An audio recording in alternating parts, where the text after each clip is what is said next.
আসসালামু আলাইকুম রহমতুল্লাহ। সুপ্রিয় শিক্ষার্থীবৃন্দ, আশা করি আল্লাহর অশেষ রহমতে ভালো আছে। আজকে আমি হাজির হয়েছি তোমাদের একটি নতুন একটা অধ্যায় নিয়ে আলোচনা করতে। অধ্যায় হচ্ছে ত্রিকোণমিতিক অনুপাত অর্থাৎ ত্রিকোণমিতি। নতুন অধ্যায়টা শুনে ভয় পাচ্ছ? না, ভয় পাওয়ার কিছুই নেই। একটু মনোযোগ সহকারে যদি আমার সাথে ক্লাসটি করো, অবশ্যই তোমরা এই ত্রিকোণমিতিক অনুপাত সম্পর্কে ধারণা অর্জন করতে পারবে এবং এই অনুপাতের সাহায্যে তোমরা গাণিতিক সমস্যার সমাধান করতে পারবে। আগে আমার পরিচয়টা দিয়ে নেই। আমি মোহাম্মদ শহীদুল ইসলাম শাহীন, সহকারী শিক্ষক, জহিরিয়া এমই উচ্চ বিদ্যালয়, সিলেট। দেখো, এই ত্রিকোণমিতিক শব্দটি ইংরেজিতে বলা হয় ট্রাইগোনোমেট্রি। এই ট্রাইগোনোমেট্রি শব্দটি কোথা থেকে এসেছে? গ্রিক শব্দ ট্রাই, গণ এবং ম্যাট্রন এই শব্দ থেকে ত্রিকোণমিতি শব্দটি এসেছে। ট্রাই অর্থ 3, গণ অর্থ ধার এবং ম্যাট্রন অর্থ পরিমাপ। ম্যাট্রন অর্থ পরিমাপ। তাহলে আমরা কি পাইলাম? ট্রাই অর্থ 3, গণ অর্থ ধার, পরিমাপ ম্যাট্রন অর্থ পরিমাপ। অর্থাৎ যেখানে ত্রিভুজের 3 কোণ ও ধার নিয়ে আলোচনা করা হবে এবং এদের মধ্যে সম্পর্ক নিয়ে আলোচনা করা হবে, সেটি হচ্ছে ত্রিকোণমিতি। ইংরেজিতে একে বলে ট্রাইগোনোমেট্রি। এই ত্রিকোণমিতি মিশর ও ব্যাবিলন সভ্যতার এদের নিদর্শন রয়েছে। অর্থাৎ প্রাচীন যুগে মানুষ এই ত্রিকোণমিতি ব্যবহার করে গাছের উচ্চতা, গাছে না উঠে গাছের উচ্চতা এবং নদীর প্রস্থ নির্ণয় করতেন। যাই হোক, এই ত্রিকোণমিতি সম্পর্কে আমার জানতে গেলে প্রথমে জানতে হবে ত্রিভুজ সম্পর্কে। তোমরা জানো কোণবেদী ত্রিভুজ 3 প্রকার: সমকোণী ত্রিভুজ, সূক্ষ্মকোণী ত্রিভুজ, স্থূলকোণী ত্রিভুজ।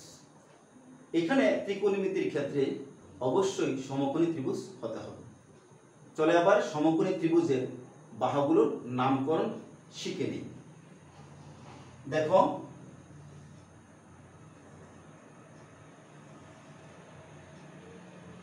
এ বি সি একটি ত্রিভুজ।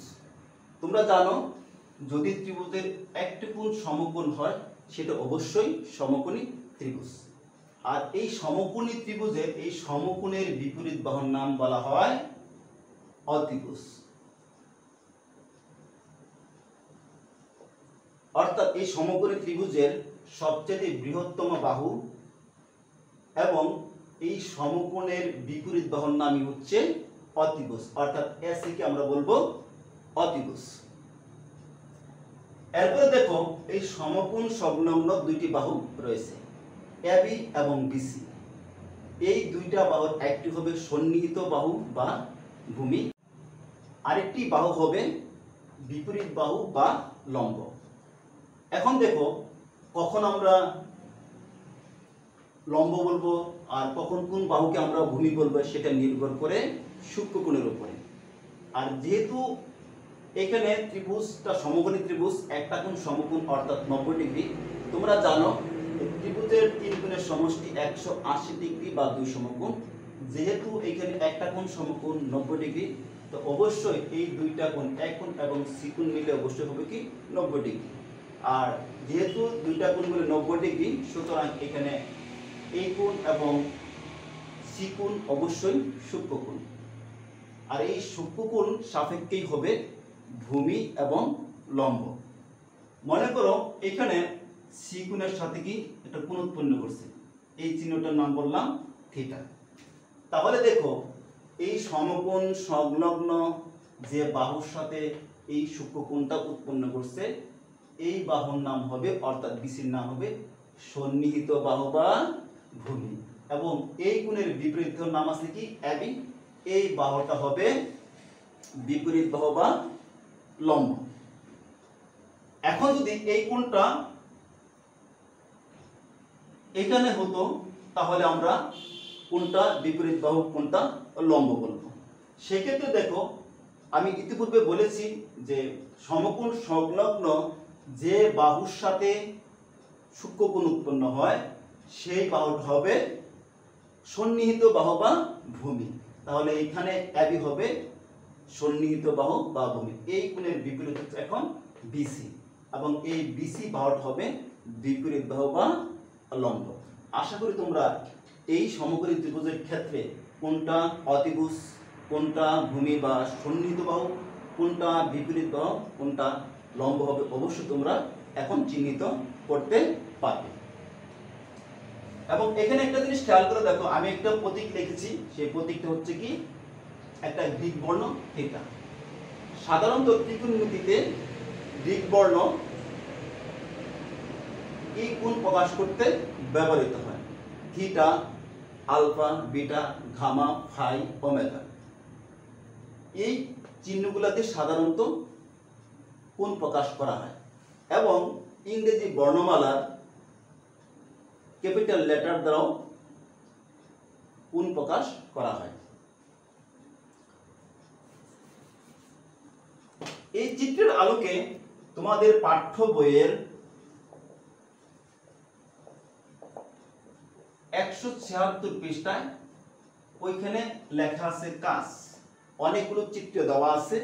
সেখানে অবশ্যই প্রত্যেকটা চিত্রই কিন্তু সমকোণী ত্রিভুজ, এবং সেই সমকোণী ত্রিভুজের সমকোণটা তোমাকে চিহ্নিত করে থিটা কোণ, ফাই কোণ, আলফা কোণ, বিটা কোণ, এগুলো সাপেক্ষে অবশ্যই সন্নিহিত বাহু বা ভূমি, বিপরীত বাহু বা লম্ব অবশ্যই তোমরা বাসায় নির্ণয় করবে। আশা করি তোমরা যদি এই সমকোণী ত্রিভুজের বাহুগুলো চিহ্নিত করতে পারো তাহলে তোমাদের জন্য একেবারে সহজ হয়ে যাবে 176 পৃষ্ঠার কাজগুলো করতে। এবার দেখো ত্রিকোণমিতিক অনুপাত কাকে বলে। এখন দেখো একটা কোণ অঙ্কন করি।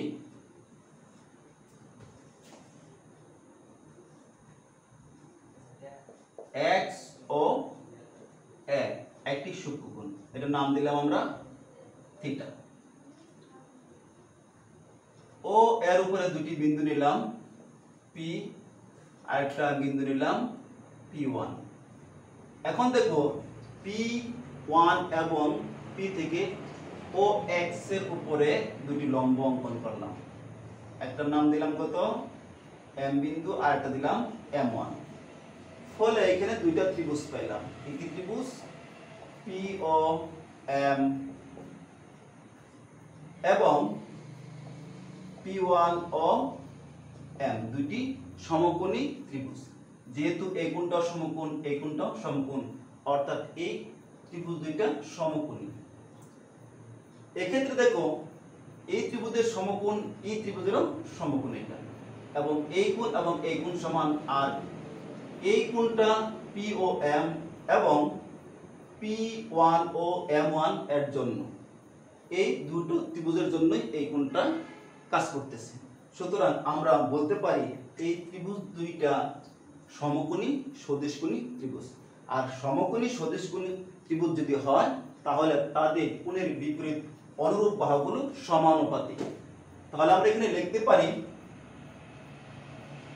PM by P1M1 is equal to OP by P1O, বা লিখতে পারি আমরা বিপরীত করে, এটা এখানে নিয়ে আসবে একান্তরকরণ করে PM by O P is equal to P1M1 by P1O। অর্থাৎ এখানে লম্ব এবং অতিভুজের অনুপাত, বড় ত্রিভুজের লম্ব এবং অতিভুজের অনুপাত সমান। তাই অনুরূপভাবে আমরা অন্য বাহুগুলো বের করতে পারি। অর্থাৎ প্রতি ক্ষেত্রে দেখা যাবে এখানে একটা নির্দিষ্ট মান আমরা পাবো, যেটা অবশ্যই কি ধ্রুবক। এই অনুপাতগুলোকে বলা হয় ত্রিকোণমিতিক অনুপাত। এখন আমরা সূক্ষ্মকোণের ত্রিকোণমিতিক অনুপাতের নামকরণ করব। দেখো আগের মতো একটা আমরা কোণ অঙ্কন করলাম,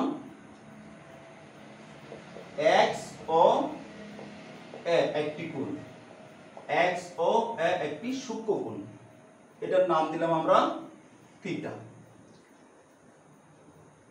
ও এ এই রশ্মির উপরে একটা আমরা বিন্দু নিলাম, নাম দিলাম পি, এবং এই পি বিন্দু হইতে ও এক্স এর উপরে একটি লম্ব অঙ্কন করলাম, নাম দিলাম পি এম। ফলে দেখো পি ও এম যেহেতু লম্ব অঙ্কন করছি, এটা একটা সমকোণী ত্রিভুজ। তাহলে এটা হচ্ছে কি সূক্ষ্মকোণ আর এটা হচ্ছে সমকোণ। তাহলে আমরা ইতিপূর্বে বলেছিলাম যে ত্রিকোণমিতিতে শুধু সমকোণী ত্রিভুজেরই আলোচনা করা হবে এবং সূক্ষ্মকোণের সাপেক্ষে এই ত্রিকোণমিতিক অনুপাতের নির্ণয় করা হবে। এবং দেখো এখানে কয়টা বাহু আছে, P M O P M N, এখানে কয়টা বাহু আছে, তিনটা বাহু, P M O P O M, এই তিনটা বাহু। এই তিনটা বাহুর মধ্যে অনুপাত বিভিন্নভাবে অনুপাতে নির্ণয় করা হবে এবং এই অনুপাতগুলোকে একটি সুনির্দিষ্ট নামকরণ করা হয়। এখন দেখো সেই নামকরণগুলো আমরা দেখি। দেখো 1 নম্বর, যেহেতু এটা সমকোণ এবং এই কোণটা সূক্ষ্মকোণ, অর্থাৎ সমকোণ সংলগ্ন কোণের সাথে কি করছে, কোণ উৎপন্ন করছে, সুতরাং এটার নাম দেব আমরা কি, সন্নিহিত বাহু বা ভূমি। এবং এই কোণের বিপরীত বাহুর নাম হচ্ছে পিএম, এটার নাম দেব আমরা বিপরীত বাহু বা লম্ব। আর তোমরা জানো যে সমকোণের বিপরীত বাহুর নাম সবসময় কি, অতিভুজ। তাহলে এই অপির নাম হচ্ছে অতিভুজ। তাহলে আমরা তিনটা বাহুর নামকরণ পেয়ে গেলাম। এখন এই থিটা কোণটা হচ্ছে সূক্ষ্মকোণ, এই সূক্ষ্মকোণের সাপেক্ষে আমরা এই অনুপাতগুলোর নামকরণ করব। তাহলে এটা আমরা পাইলাম পিএম, এই বাহুর নাম কি বলতে পারি আমরা, বিপরীত বাহু বা লম্ব। আর এই বাহুর নাম হচ্ছে কি, অতিভুজ।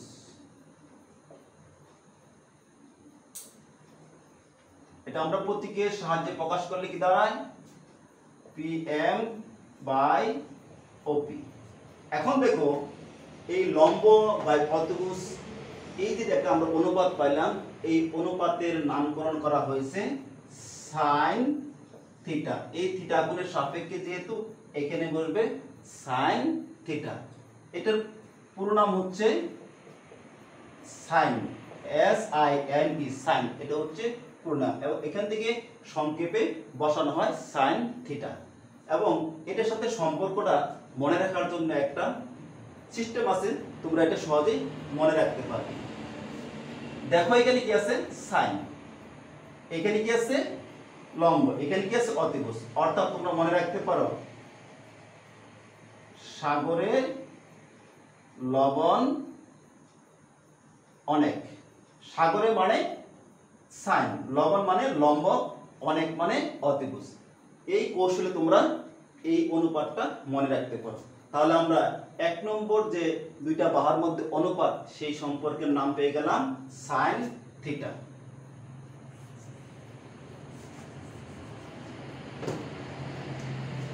2 নম্বর আসো, এই যে নিচে একটা বাহু দেখছো ও এম, এটার নাম কি বলেছি আমরা, সন্নিহিত বাহু। সন্নিহিত বাহু বা ভূমি। আর অপি হচ্ছে এটা, এখানে যে বাহুটার নাম দিয়েছে এটা কি, অতিভুজ। তাহলে আমরা এটা প্রতীকের মাধ্যমে প্রকাশ করলে কি দাঁড়ায়, ও এম বাই ওপি। তাহলে এখানে ভূমি এবং অতিভুজের মধ্যে সম্পর্ক, এটাকে নাম দিয়েছেন কস থিটা। এটি এসেছে কোসাইন এই শব্দ থেকে সংক্ষেপে এসেছে কস থিটা। এটাকে তোমরা মনে রাখার জন্য একটা কৌশল অবলম্বন করতে পারো যে কবিরের ভূমি অনেক। কবির মানে কস, ভূমি মানে ভূমি, আর অনেক হচ্ছে অতিভুজ। এই কৌশলে তোমরা এটা মনে রাখতে পারো। তাহলে আমরা 2 নম্বর অনুপাতের নাম পেয়ে গেলাম।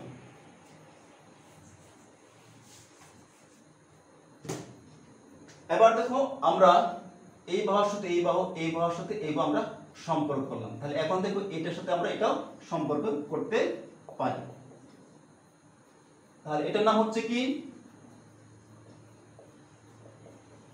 বিপরীত বাহু বা লম্ব।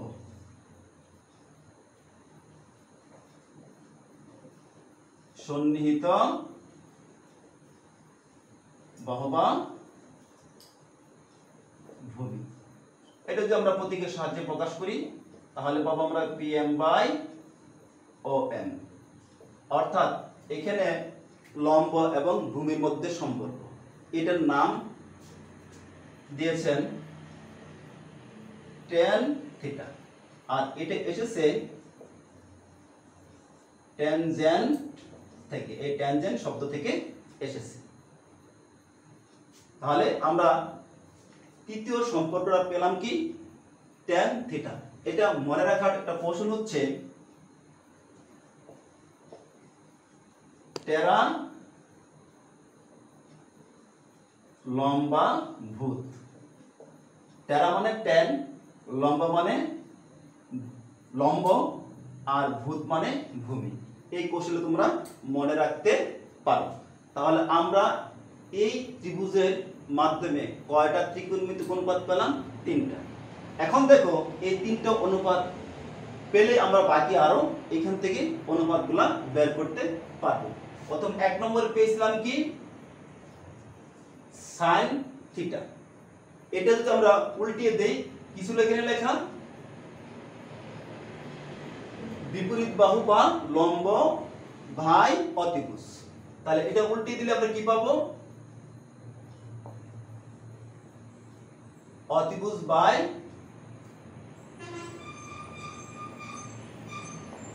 বিপরীত বাহু বা লম্ব। এটা আমরা প্রতীকের সাহায্যে প্রকাশ করলে পাই আমরা OP বাই PM। এটার নামকরণ করা হয়েছে কোসেকেন্ড থেকে সংক্ষেপে কোসেক থিটা।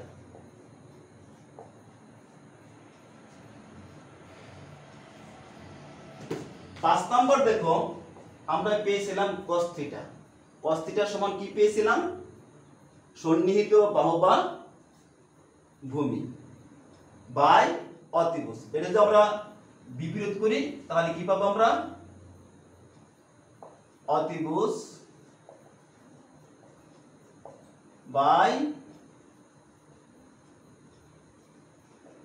সন্নিহিত বাহু বা ভূমি। তাহলে আমরা প্রতীকের মাধ্যমে প্রকাশ করলে কি পাবো? OP by OM। তাহলে এটার নামকরণ করা হয়েছিল কি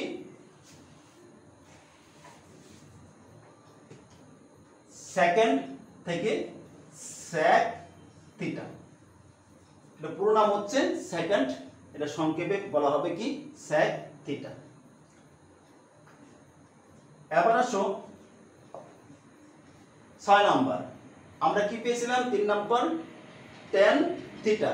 এটা যদি আমরা বিপরীত করি তাহলে আমরা কি পাবো? সন্নিহিত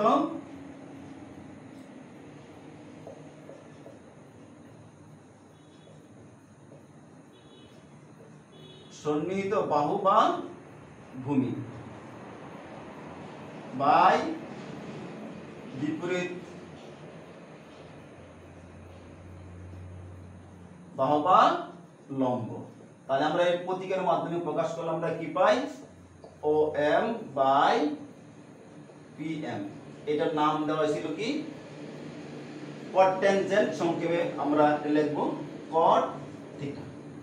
তাহলে দেখো এখানে একটা ত্রিভুজের মধ্যে কয়টা বাহু ছিল? 3টা বাহু ছিল। এই 3টা বাহুকে আমরা বিভিন্নভাবে সাজিয়ে আমরা কয়টা অনুপাত পেলাম? মোট 6টা। এই 6টাই অনুপাত হচ্ছে ত্রিকোণমিতিক অনুপাত। এখানে একটা জিনিস খেয়াল করো, এই থিটা যা আমরা কোণটা প্রকাশ করেছি, এই কোণ যখন আমরা প্রকাশ করেছি এই কোণটা এই ত্রিকোণমিতিক যে অনুপাতগুলো পেয়েছি তার সাথে বসছে।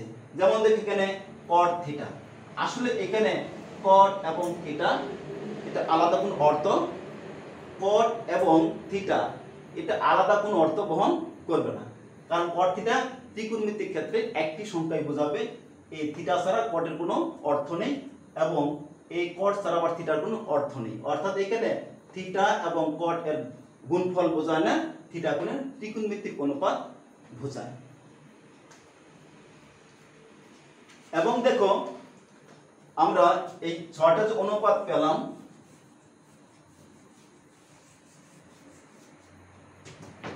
এই 6টা অনুপাত এগুলোর উপর অনেক সময় আমরা পাওয়ার হিসেবে লিখি sin theta whole power n।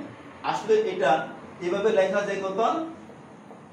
sin পাওয়ার n, এইভাবে লেখা একই কথা। আমরা গাণিতিক সমস্যা সমাধান করতে গেলে আমাদের এই পাওয়ারগুলো এইভাবে লিখব। অর্থাৎ যদি sin স্কয়ার থাকে, এই sin স্কয়ার এটাই যে অর্থ বহন করে sin theta whole power square একই অর্থ বহন করে, সুতরাং এই ক্ষেত্রে আমরা sin স্কয়ার থিটাই লিখব। এখন দেখো আমরা যে 6টি ত্রিকোণমিতিক অনুপাত পেলাম সেগুলোর মধ্যে সম্পর্ক, এই সম্পর্কগুলো বলা হয় কি? ত্রিকোণমিতিক সূত্র। তাহলে এই সূত্রগুলো অবশ্যই আমাদের ভালোভাবে শিখতে হবে এবং ভালো করে বুঝে কৌশলে আমাদের অবলম্বন করতে হবে, তাহলে এই ত্রিকোণমিতিক অনুপাতগুলো তোমাদের কাছে, এই সম্পর্কগুলো একেবারে অন্তঃস্থল থেকে অন্তঃস্থলে তোমাদেরকে গেঁথে থাকবে, তাহলে তোমরা এই গাণিতিক সমস্যাগুলো সহজেই করতে পারবে। দেখো সেই অনুপাতগুলোর মধ্যে সম্পর্ক sin থিটা সমান 1/cosec থিটা। এখন দেখো এখানে আমরা কি পেলাম? sin থিটা সমান 1/cosec থিটা। এটার বিপরীতটা হচ্ছে cosec থিটা সমান 1/sin থিটা। এবং তোমাদের পাঠ্য বই আছে এবং তোমরা আমার ক্লাস যারা দেখতেছো তোমরা খাতায় লিখেও নিতে পারো। 2 নম্বর দেখো cos থিটা সমান 1/sec থিটা। আবার দেখো তার বিপরীত sec থিটা সমান 1/cos থিটা। 3 নম্বর দেখো tan থিটা সমান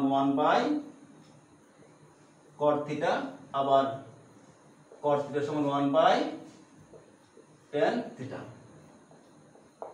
এবং এই tan থিটার আরেকটি সম্পর্ক আছে, সেটা হচ্ছে কি sin theta by cos theta. cot theta সমান আরেকটা সম্পর্ক আছে, সেটা হলো কি cos theta by sin theta. 5 নম্বর দেখো sin square theta plus cos square theta সমান কি 1। এই যে আমরা সূত্রটা লিখলাম, এই সম্পর্কটা লিখলাম, এইখান থেকে আমরা বিভিন্ন উপায়ে আমাদের কি করতে হবে? সূত্রগুলো ভেঙে আমাদের কি গাণিতিক সমস্যা সমাধান করতে ব্যবহার করতে হবে। সেখানে কিভাবে আমাদের লিখতে হবে আমি তো একটা দেখাই দিচ্ছি। যেমন আমার sin স্কয়ার থিটা মানের প্রয়োজন, তাহলে দেখো এখানে আছে প্লাস cos স্কয়ার থিটা, তাহলে ওই পাশে গেলে কি হবে? মাইনাস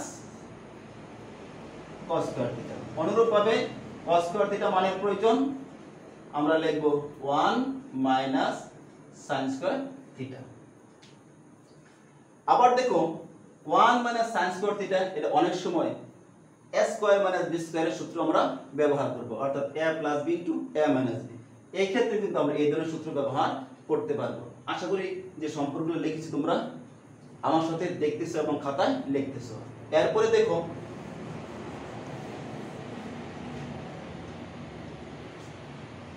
6 নম্বর sec স্কয়ার থিটা সমান 1 প্লাস tan স্কয়ার থিটা। এটার আমরা অন্যভাবে লিখতে পারি sec স্কয়ার থিটা, দেখো এই পাশে tan আছে প্লাস এই পাশে কি হবে মাইনাস tan স্কয়ার থিটা, এর উল্টো কত 1।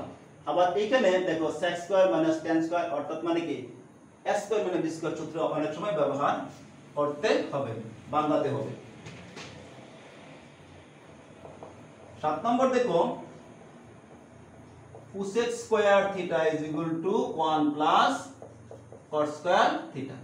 এটাও আমরা অন্যভাবে লিখতে পারি sec square theta minus cot square theta is equal two 1। এই আমাদের 9.1 এর জন্য যে গাণিতিক সমস্যাগুলো সমাধান করতে হবে, এই ত্রিকোণমিতিক সম্পর্কগুলো অর্থাৎ এই সূত্রাবলীগুলো আমাদেরকে অবশ্যই ভালোভাবে শিখতে হবে, তাহলে আমাদের গাণিতিক সমস্যা সমাধান করতে একেবারে ইজি হয়ে যাবে। যারা এই ত্রিকোণমিতি দেখে ভয় পায়, আসলে ভয় পাওয়ার কিছুই নেই, এই সূত্রগুলো যদি একটু আয়ত্ত করো তাহলে দেখবে তোমাদের একেবারে ইজি হয়ে গেছে।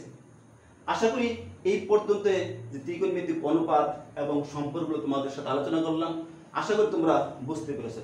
এখন দেখো একটি গাণিতিক সমস্যা আমি সমাধান করে তোমাদেরকে দেখাবো এবং কিভাবে সূত্রগুলো প্রয়োগ করতে হয় সেটা তোমাদেরকে শেখাবো। যেমন দেখো তোমাদের পাঠ্য বইয়ের 9.1 এর 7 এর ক নাম্বার বলা হয়েছে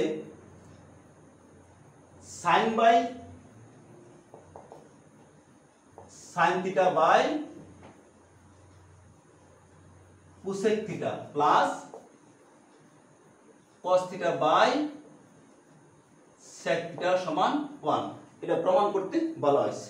দেখো একটু ভালোভাবে খেয়াল করে দেখো, যদি আমি সূত্রগুলো ভালোভাবে শিখি তাহলে একেবারেই সহজ এই প্রমাণগুলো করা।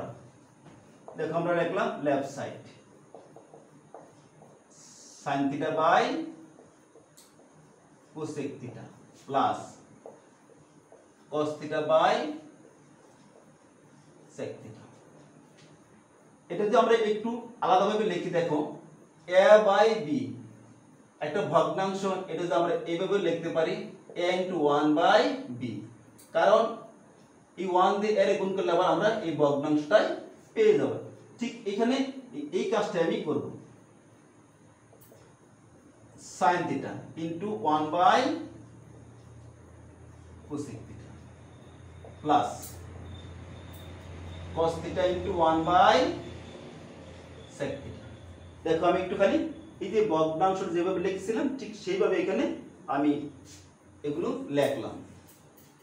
এখন দেখো ওই যে অনুপাতগুলো তোমাদের শিখাইলাম, সম্পর্কগুলো অর্থাৎ সূত্রগুলো শিখাইলাম, এখন সেইখানে একটু তোমরা ভালো করে খেয়াল করে দেখো 1 by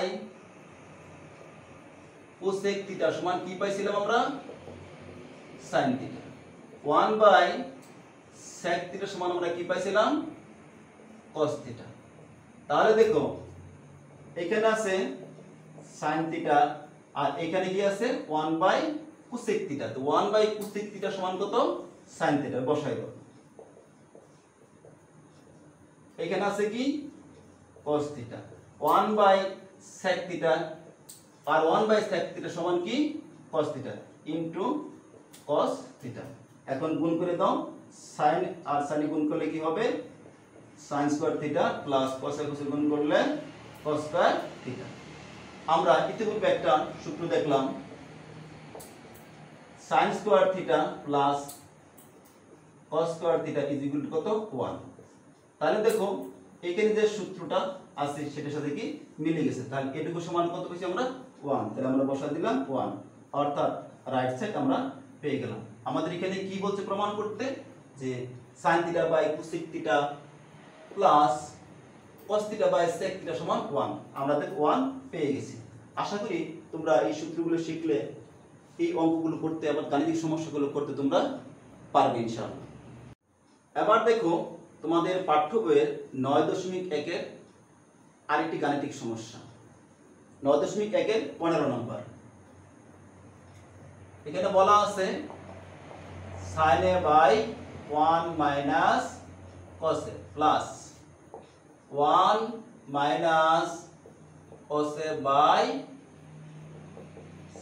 sin a is equal to আমাদের প্রমাণ করতে হবে 2 cosec a, এটা আমাদের প্রমাণ করতে হবে। তাহলে আমরা লেফট সাইড লিখে শুরু করি। 1 minus cos a plus 1 minus cos a by sin a। এখানে আমরা কি করব, তোমরা এই ধরনের বীজগাণিতিক রাশির ক্ষেত্রে তোমরা এগুলো করেছো, অর্থাৎ লসাগুর মাধ্যমে আমরা এগুলো কি করি, এই ভগ্নাংশগুলিকে আমরা সরল করি। দেখো এবার আমরা এখানে লসাগু করি। এখানে কত আছে 1 মাইনাস cos a, আর এখানে আছে কি sin a, দুইটা আনকমন, অবশ্যই আমরা কি লিখব, গুণ আকারে লিখব।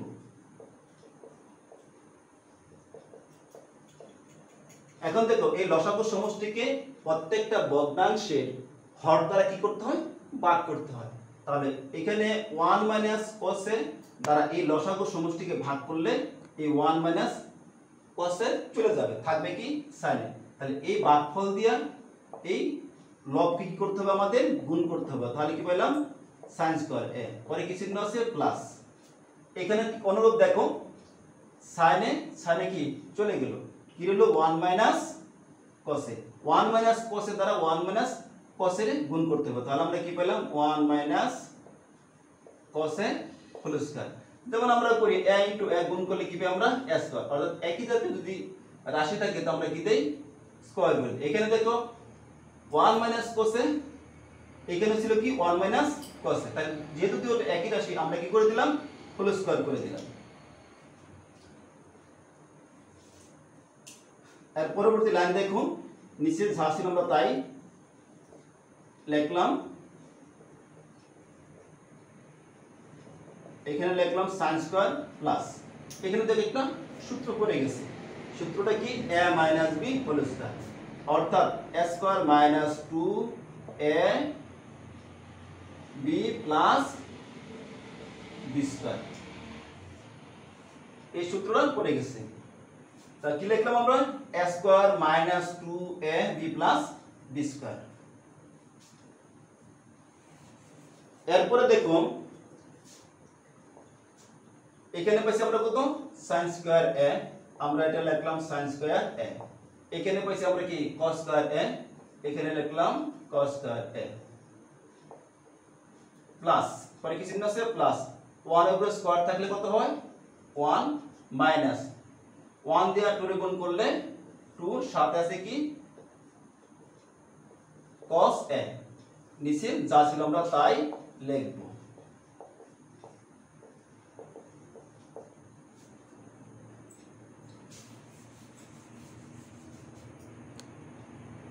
এরপরে দেখো sin square plus cos square, ইতিপূর্বে তোমাদের দেখানো হলো যে sin স্কয়ার প্লাস cos স্কয়ারের মান কত 1, এখানে আছে কত 1 মাইনাস 2 cos a, নিচে যা ছিল আমরা তাই লিখলাম।